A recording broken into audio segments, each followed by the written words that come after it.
Adopted. C'est donc oui pour la création d'un État palestinien indépendant et souverain. En votant pour, 142 pays relancent ainsi la solution à deux États sans cesse repoussée. Mais le chemin de la paix est encore long, comme le souligne le texte soutenu par la France et l'Arabie saoudite.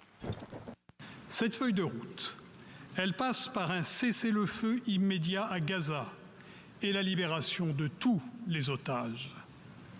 Elle passe par l'établissement d'un État palestinien viable et souverain.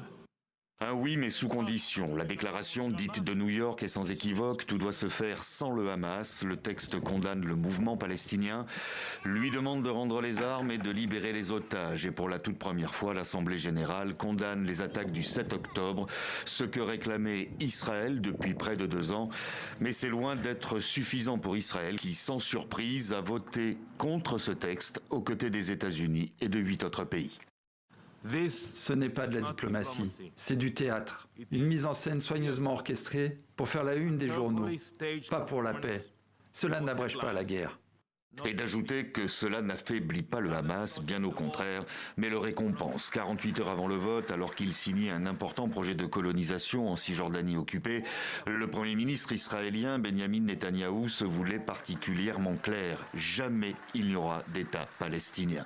Le texte affirme donc le contraire et vient rassurer ceux qui croyaient que la création d'un tel État était devenue impossible, à commencer par les Palestiniens eux-mêmes.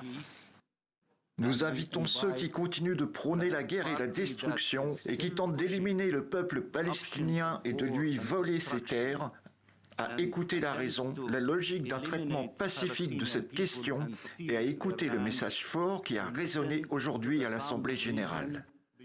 Le document, effectivement, n'est pour le moment qu'un message. Il a pour vocation notamment d'accompagner les pays qui reconnaîtront officiellement l'État palestinien le 22 septembre prochain à New York.